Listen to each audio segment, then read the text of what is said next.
भारत माता की जय, भारत माता की जय। आज हमारी हाफ मंथली मीटिंग है और इस मीटिंग में जितने भी हमारे एक्सर्समैन आए हैं, मैं सभी का धन्यवाद करता हूं कि इन्होंने अपना कास्टली टाइम निकाला और अपनी एसोसिएशन को सपोर्ट किया।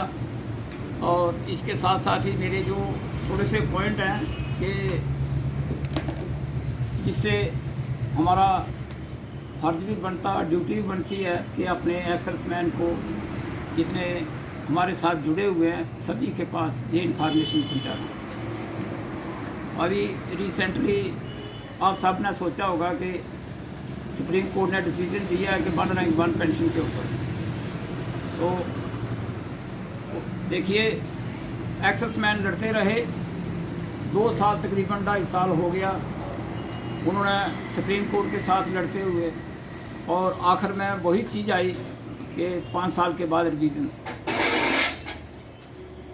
ये जो 5 साल की रिवीजन है, इसमें 1 रैंक 1 पेंशन नहीं हो सकता।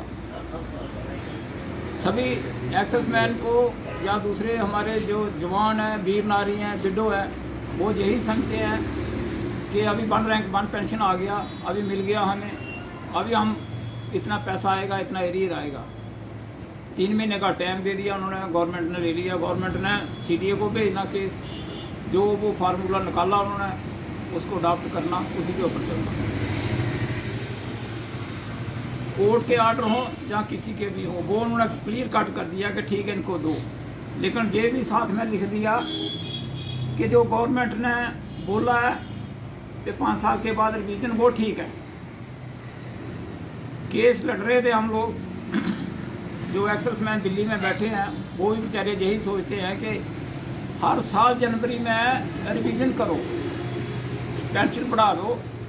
जितनी एक सिपाही की, जितनी एक जवान की पेंशन या पे बढ़ती है, उसकी 50% पेंशन बढ़ा दो, तो वो होती है 1 रैंक 1 पेंशन। 5 साल तक एक जवान पेंशन ले रहा है, 5 साल तक एक जवान नौकरी कर रहा है, तो वो 5 साल की इंक्रीमेंट जो है, वो जवान उसकी इतनी इंक्रीमेंट बढ़ जाएगी, उसकी पे भी इतनी बढ़ जाएगी। और जो साल के बाद या 2 साल के बाद या 3 साल के बाद जो आदमी आएगा, उसकी पेंशन जो है, जो अभी के आए हुए लोगों से ज़्यादा होगी। टेक्निकल प्रेरणा जे के एक्सर्समैन वेलफेयर एसोसिएशन डिस्ट्रिक्ट कठुआ, आपके माध्यम से यही कहना चाहता हूँ कि हमारे हर महीने में 2 मीटिंग्स होती है, जिसमें 10 तारीख और 20 तारीख। आज हमारी 20 तारीख को मीटिंग थी। आप भी देख रहे हैं कि जितने भी हमारे एक्सर्समैन आए हैं, ये कोई प्रॉपर सिटी से नहीं है, गांव से भी आते हैं, अलग अलग गांव से आते हैं, और अलग अलग इनकी कुछ प्रॉब्लम्स भी हैं। हमारा ये नहीं है कि हम सिर्फ एक्सर्समैन का वेलफेयर देख रहे हैं। जैसे गांव से हमारे कोई एक्सर्समैन है, तो उनके जो पॉइंट हैं उनके बारे में भी मैं बताना चाहता हूँ कि जो हमारी डिस्ट्रिक्ट एडमिनिस्ट्रेशन है, उसे भी उन बातों के ऊपर ध्यान देना चाहिए। सबसे बड़ी बात है कि नशाखोरी, ड्रग्स इतना बढ़ गया है ये लेना। पुलिस महकमा जितना भी है, चाहे वो SSP साहब के अंडर है, चाहे किसी के अंडर भी है, वो जितना भी देख रहे हैं वो सिर्फ सिटी को ही ज़्यादा ध्यान देते हैं। लेकिन मैं आपके माध्यम से ये कहना चाहता हूँ कि नेशनल हाईवे के ऊपर जितने भी हमारी कंडी बेल्ट है, वहाँ पे नॉट इवन के एक सिंगल भी कांस्टेबल या किसी की भी कोई निगरानी नहीं है कि जो इन हालातों के ऊपर देख सके।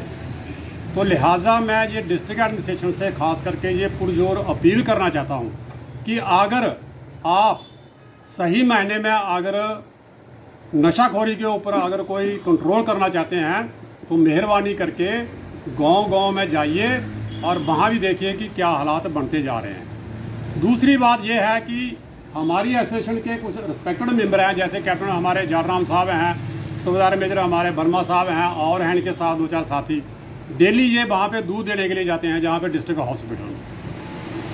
इनका सबसे बड़ा एक पॉइंट है कि जो आयुष्मान के अंडर जितने भी कार्ड बने हुए हैं, जिस पेशेंट को अगर कोई प्रॉब्लम होती है, जब वो एडमिट होता है, तो जो आयुष्मान का जो बेनिफिट है, जो हमारे आदरणीय प्रधानमंत्री साहब जो ये कहते हैं हर चैनल पे हर जगह पे जो उनके जितने भी, चाहे उनके नीचे जो मंत्री हैं, लीडर्स हैं, जितने भी हैं रूलिंग पार्टी के, वो यही कहते हैं कि 5 लाख तक का हर गरीब को मुफ्त में इलाज। लेकिन मैं यहाँ पे दावे के साथ कह सकता हूँ कि ये डिस्ट्रिक्ट हॉस्पिटल में हमारे में जितने भी आयुष्मान कार्ड के होल्डर हैं उनको बिल्कुल भी दवाई नहीं मिलती है। और अगर कहीं किसी को खुशनसीबी से मिलती भी है तो जब वो बीमार होता है तो उसको बोलते हैं कि शाम को आना या 24 घंटे के बाद आना है। इस प्रैक्टिस को बंद किया जाए और डिस्ट्रिक्ट एडमिनिस्ट्रेशन को भी इसके ऊपर पूरा अपना ध्यान करना चाहिए कि ये कहाँ पे जो है ये कमियां आ रही हैं। तो ज़्यादा मैं नहीं कहता हुआ, कल एक हमारे कठुआ वासियों के लिए, खास करके ये नहीं है कि एक्सर्विसमैन वालों के लिए, जितने भी हमारे कठुआ के लोग हैं खास करके उनके लिए बड़ा एक खुशी का दिन है कल, कि हमारे जो महाराजा गुलाब सिंह थे उनके जो स्टैचू का अनावरण करना है। हमारे आदरणीय जो जहाँ के मेंबर ऑफ पार्लियामेंट हैं और MOS में जो मिनिस्टर हैं डॉक्टर जितेंद्र सिंह जी, उनके कर कमलों के द्वारा उनका जो स्थापना होगी।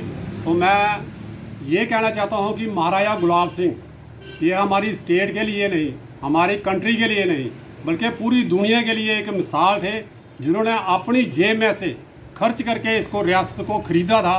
और आज हम उसी रियासत के जहाँ पे बशिंदे हैं और रह रहे हैं, तो लिहाजा उनकी जो मूर्ति का कल जो स्थापना दिवस है, तो मैं कहता हूँ कि पूरे शहर वासियों से मैं अपनी तरफ से, अपनी पूरी एसोसिएशन की तरफ से ये पुरजोर मांग करता हूँ कि ज़्यादा से ज़्यादा लोग वहाँ आकर के उसकी शोभा बढ़ाएं।